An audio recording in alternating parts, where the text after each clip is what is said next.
Hello everybody, welcome to Aham Brahmasmi. Today we are going to discuss about what is pure being or pure existence and how we are that. We are continuing our discussion on Advaita Vedanta, which is considered as one of the main philosophies of India.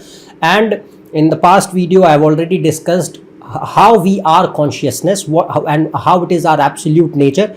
And if you have not watched this video, you can watch it in the link shown in the card section above, and its link is also given in the description. Now, continuing that discussion, we are going to discuss about what is pure being or pure existence, and how consciousness or existence are one and the same thing, and how we are that. We are not this body and mind which we think as we are a particular person with a name, with a identity, with a particular job or anything like that. It's temporary. It's not our absolute reality. And Advaita Vedanta, in brief, just states that absolute reality is infinite, non-dual, and is of nature of pure existence, consciousness, bliss, which is beyond space, time, and causation. And we are that pure reality is termed as Brahman or God. You can call it by any name. You can call it God, you can call it Allah, you can call it Shiva, you can call it Vishnu, you can call it Devi, you can call it whatsoever name you like. But it is one formless, infinite, non-dual reality which is of nature of pure existence, consciousness, and bliss beyond space, time, and causation. And there is no literal difference between that and us. That is who we are. In absolute terms, we are that which we call as Atma. That is who we are. And a person who thinks that there is a difference is living in ignorance. That is the cause of suffering in the world. So, here we have discussed from the perspective of consciousness in the past video. You can watch it, as I have said to you to show. The link is given. But now we are going to talk about what is pure being and pure existence. We know that we are a living being, but what does it mean to be a being?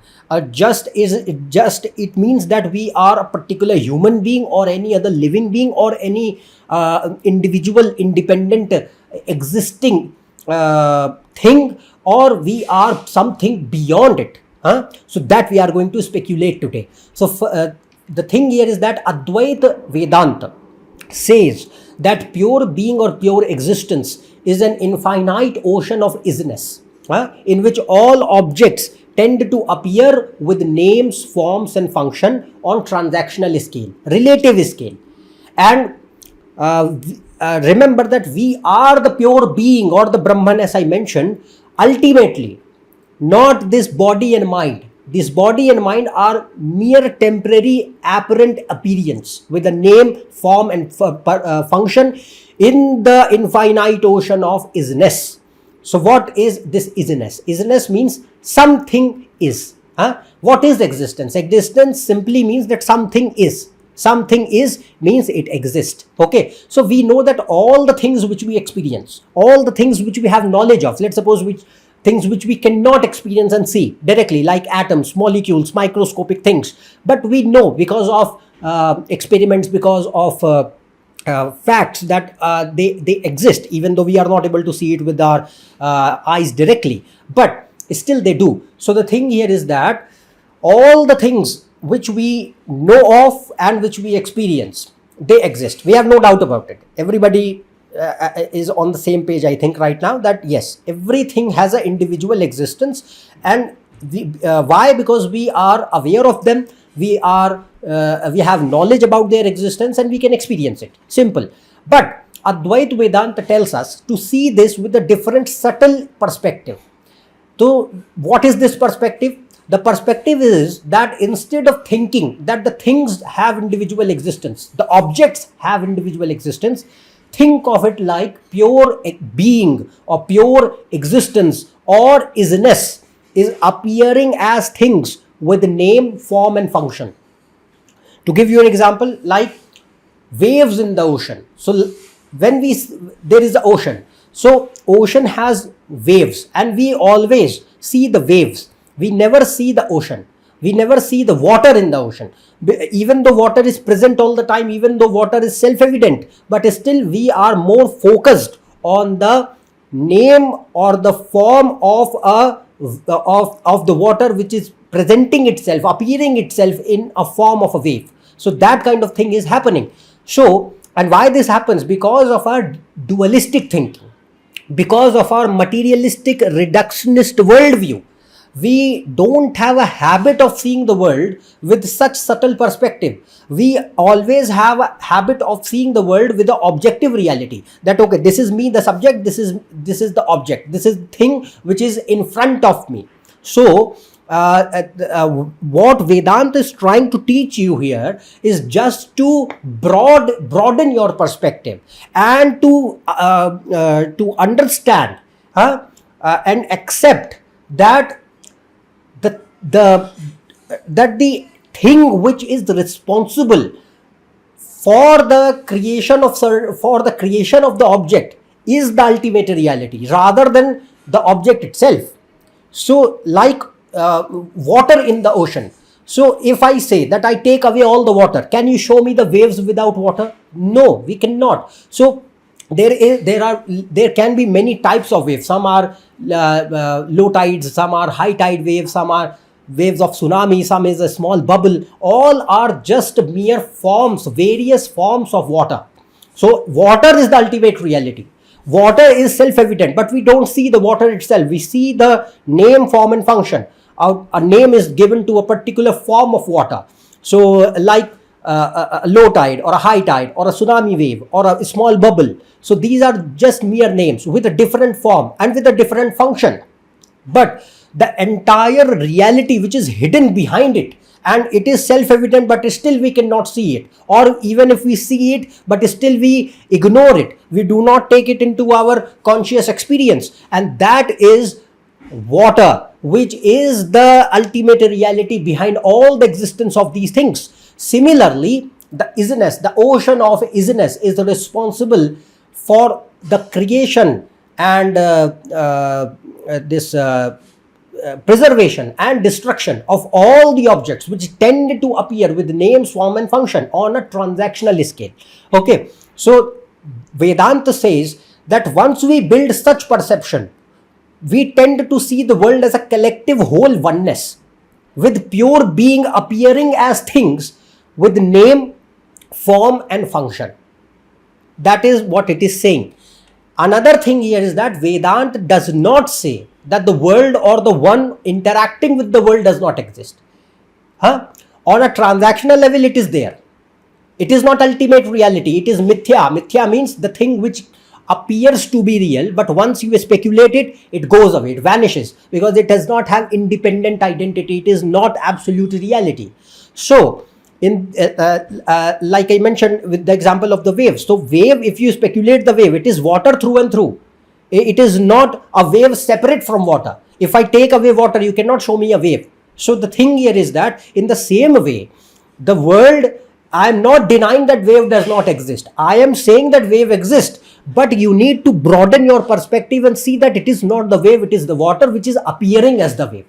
Remember that. So the world exists in the same way. The world, it does not mean the world does not exist. The objects, the things, the planets, the stars, galaxies, you as an individual, the objects all around you, living and non-living, everything, it exists. We are not denying that it does not exist. But instead of identifying them as an individual object, try to see the isness behind them. Try to see the pure being behind them, which is appearing as all these various objects with a name, form and function, just like water is appearing as a wave. That kind of thinking should be built up. Okay, and that is what Vedanta says, is that one needs to understand what doesn't exist is what he thinks is real due to ignorance. That is the main concept, because our goal is to attain Atma-jnana, self-knowledge, which will bring what? Reduction, or I'll say destruction of ignorance, and anandam, bliss, and helps you get rid from the suffering. That is our ultimate objective, spiritual seeking. But how this can be done? is through this pathway, what this Vedanta is telling you. Next thing here is that, so all things have one thing in common, that is isness. We have established this fact. Now, another thing is that we have discussed so far that, okay, that we can understand with this example that, okay, with water and waves, that everything is water, not the waves. They are just mere forms with name, form and function. But when it comes to the real world, or I say the transactional world, then there are objects of various nature and various kinds. Then how can we generate a similarity between them? Because they are all different. How can we say that they are different from it? But point, I've already told you that they have one thing in common. One thing in common, that is isness. But still, we are going to justify with a proper understanding that how pure existence or pure being is free from all those individual existences which we see around us. So how that is done is that all the things, see, all the things in this world can have three kind of differences within or between them, and to understand that they exist individually.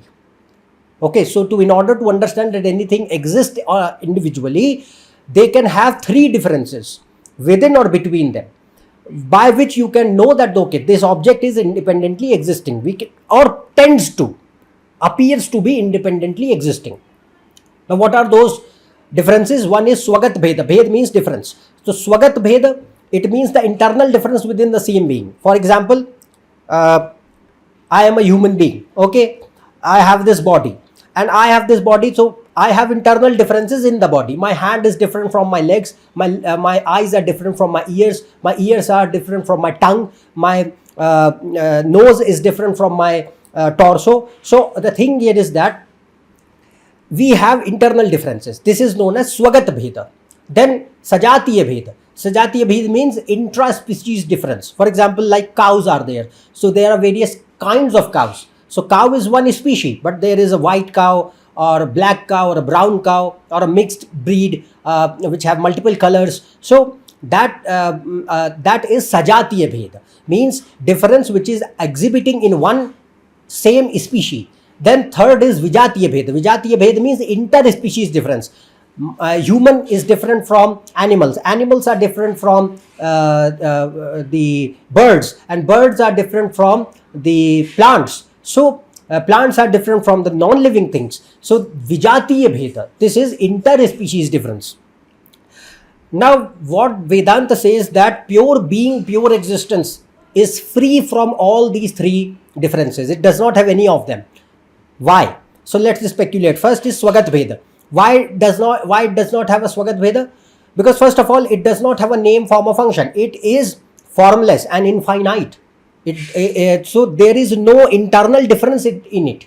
So pure isness, pure being, pure existence is free from a particular form or a name or a purpose, and it is formless and infinite. So you cannot say that it has an internal difference in it. Another point, if you have a question in mind that, okay, you say that, okay, it is formless and infinite and we cannot count the internal difference in it.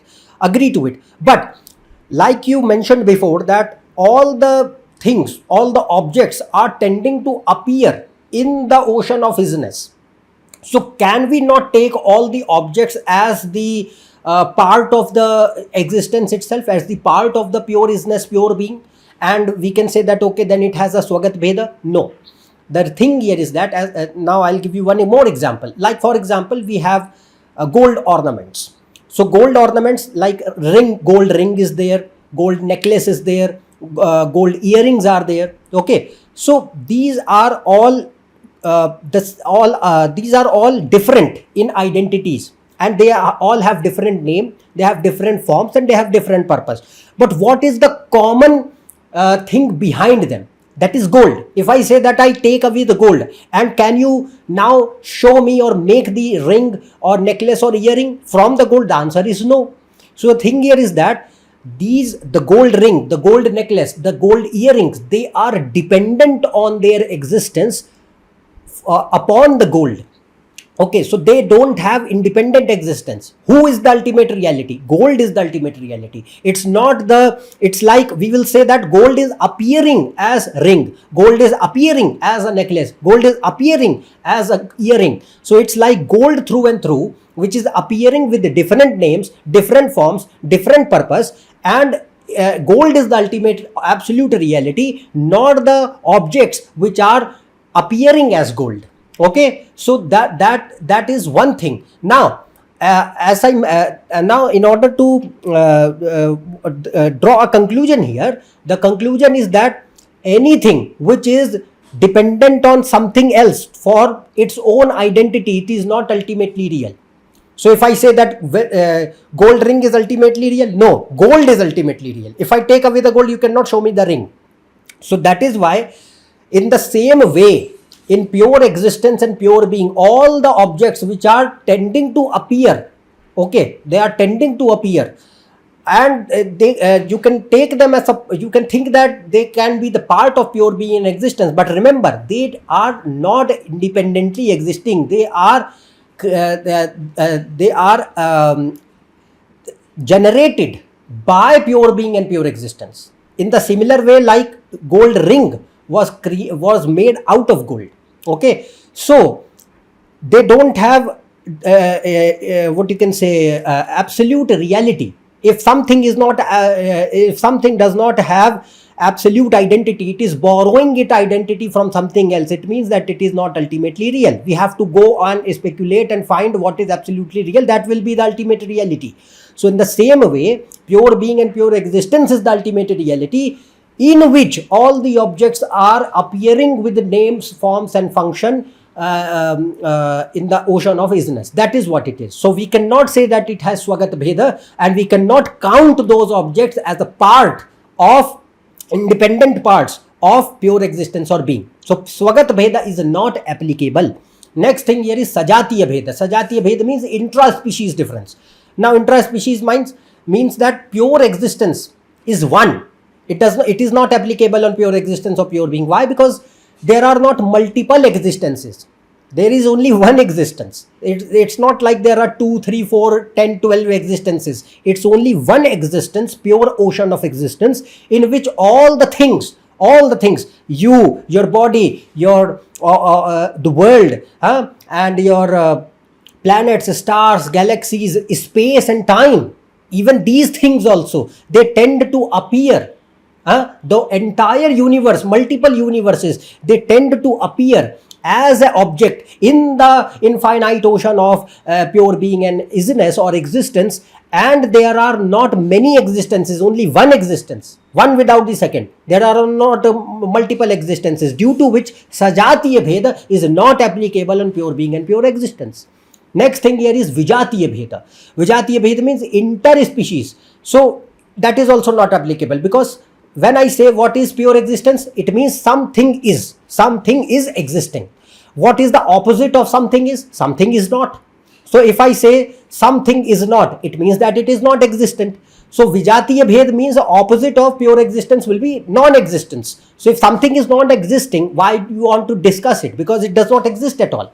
So the thing here is that Vijatiya Bhed, Sajatiya Bhed, Swagat Bhed, all three, they are not applicable on pure being and pure existence. So pure being or pure existence or isness is free from all these differences. Hence it is non-dual. And all things tend to temporarily create, stay and die in it. Okay, like for example, like us, we also with the body and the mind, we tend to we are born, so we are created. Okay, then we live for a particular time period, 70-80 years, what is your average lifespan, and then we die and finally merge back into the ocean of isness. So just like the ocean, waves in the ocean, they create, then they stay in a stay for a time being, and then they just die out on the shore and merge back into the ocean. So in the same way, all the objects, all the things tend to temporarily create, stay and die in the absolute infinite ocean of pure being and existence. So what do we conclude from this? We conclude that we need to change our perception or the worldview Because normally we see and think that all the things are separate and they exist individually, okay? But we always tend to ignore the subtle presence of pure existence or pure being or isness behind these objects, okay? Without which nothing will exist. So what do you need to do is drop the object and focus on the isness. This perception, this habit will take time. It comes from practice because we are not naturally built to do this. So once it comes, then what you see is the collective whole oneness, not just one particular object and thinking that it is separate. So that dualistic thinking tends to go away and it gives you a broader one perspective in order to understand the absolute reality and yourself. Okay, so this is not just a figment of imagination or a theory. It is a experiential fact. The problem is we are not able to see it, or we are not built to see the things like this in this manner. So you need to just understand. I have told you all the things to understand it, and from now on, if you try to build this habit, your perception will change and it will start to give you more self-acceptance, more self-awareness, and what we say as Atma-Jnana, self-knowledge. Okay, so that is one thing. Now we are going to discuss that how consciousness and existence are one and the same thing, and how we are that. I have discussed in the last video how consciousness is our absolute nature. But today we are going to establish the fact that consciousness and existence are one and the same thing, and hence we are, in absolute terms, we are that, not this body and mind which we think. So in simple terms, what is consciousness? Consciousness is the continuous unchanging awareness in which all experiences are possible. Okay, so if I say, what is your, give me one evidence that you are alive, you will say that I am conscious, I am aware, I am experiencing the world. That is what makes you alive. You cannot give me any other evidence of your being alive. So it means that you are conscious. Now if I say, how consciousness is equal to existence? Simple. What do I mean by existence? Existence means something is. And if something is not non-existent, it means that something is not. Now, consciousness can never be non-existent. It's simple, because if I say that consciousness is not or consciousness is non-existent, it means that you are denying your own existence. Because the only living fact, experiential fact that you are alive is that you are conscious. If you say that I am not conscious, what does it mean? You are not alive, you are dead. Simple. So the thing here is that if you deny consciousness, it means that you deny your own existence, which you can't, because you know that the only thing which you are certain of is I exist. I am conscious. That is the only certain fact which you know for 100% that no, I am there. Everything else I can doubt upon it. I cannot doubt upon my own existence. So the thing here is that if you deny consciousness, then it means that you are denying your own existence and your first person experience, the world which you are experiencing. So both consciousness and existence are non-dual, one without the second, which means that they are same and not different. Okay, so how consciousness is equal to existence, that we have seen. And in the last video, I've also showed you that how consciousness lends existence to all the things which comes in its experience. So it lends existence to your ego, your mind, your intellect, your body, and the world in which you live. So without consciousness, you are not aware of your ego, your mind, your body, your intellect, and the world. If consciousness is not there, you won't be aware of anything. It is ever the subject, never the object. So consciousness means that I am the witness of everything. I am the witness of everything, and consciousness and existence are non-dual and they are same. There is no difference in them. Next thing, how existence is equal to consciousness? It's simple. Let's suppose if existence, pure isness, pure being is without consciousness, what will happen? It will become a mere object for the consciousness to be aware of, to be experienced, and it will no longer remain a subject. But our quest is for the subject, the self, the I. Our search is not for the object. Because when I say I am a spiritual seeker, I am seeking myself. I am looking for the question, the answer to the question, who am I? So my search is for me, the I, the absolute I, and I am the subject. I am not looking for the object. Anything which comes in between as an object, I have to just deny it, or I will say I have to just overlook it because it does not matter to me, because that is not the part of my quest. So the thing here is that if existence is without consciousness, it will become a mere object to just be aware of, and it will no longer remain the subject, which is wrong. So the thing here is that existence and consciousness are one and the same thing. There is no difference. And ultimately, when you inquire, then only thing which remains true is consciousness.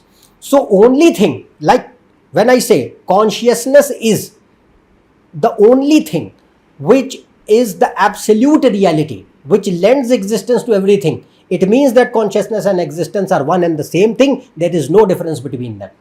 Then what does it establish? The fact that I am equal to consciousness. Consciousness is equal to being and pure existence. Hence, I am also pure being and pure existence. It means that all experiences are made by consciousness, known to consciousness, and occur in pure consciousness. For example, to make it more clear, when we dream, then the entire dream which has been created is projected by the mind. Okay, but you are unaware while you are dreaming. Remember, when you wake up, then you know that it is a dream. But while you are in that moment of experience of the dream is real to you. The dream is real to you. But while the dream is going on, you are unaware of the fact that this has all been created and projected by the mind. Now, remember, mind has projected all the things in the dream, and you know that they are not real. But when do you know that? When you wake up, not while the dreaming part. So the thing here is that mind is not directly participating in the dream, but it is the main reason behind the dream. It is the absolute reality which has created or projected the dream. Who is the ultimate reality? The dreamer, the mind of the dreamer, not the dream itself. Similar way, in the waking world, when we are aware, when we are awake, then the same role which mind was playing in the dream, the same role is played by pure consciousness and pure existence. So pure consciousness and pure existence, they project the entire world, and all the world with the objects appearing in the ocean of isness or pure existence with a different name, form, and purpose. But and they don't directly participate. They are there, but we cannot see them, or even it's like that we don't have a habit to see them. We see the world created by them, but we don't see that they are there behind everything. They are there because if they are not there, nothing will exist. Like in the dream, if mind is not there, the dream won't be there. Like in deep sleep, mind is inactive, you don't see anything. So the same thing goes with the waking world. Pure consciousness and pure existence lend existence to the entire creation which we see, and to ourselves as a body and mind, because that is also the part of our material creation. So with this example, you can understand that all experiences are made by consciousness, known to consciousness, and occur in pure consciousness. There is nothing apart from it, and hence Advaita, what it states is absolutely correct, that the absolute reality is non-dual, is of nature of pure existence, consciousness, and bliss, and beyond space, time, and causation, and everything which is created by it is which is appearing to be as an object is with a different name, form, and purpose, is ultimately temporary. It tends to pretend to be real, but it is not. It is an illusion. It is mithya. So that is what it states, and how we have seen that we are that pure consciousness, we are that pure existence, we are that pure Brahman. There is no difference between us and that is our absolute nature. And once the person realizes this fact, that person is free. That person is free from the bondage and the suffering and the tribulations of the world. So that is what we have discussed so far, and I hope that you understood all these things which we discussed about pure existence. We'll continue our discussion with multiple various interesting topics on Advaita Vedanta, and later we will discuss about various other schools of philosophies as well. It's a long journey. I just hope that you stay connected with this channel, and if you like this video, like it, then share it, comment it, and like it, and subscribe the channel. And Also, you can visit my website and Facebook page. Their links are shown in the description. Otherwise, we will meet in the next video. Till then, goodbye and thank you.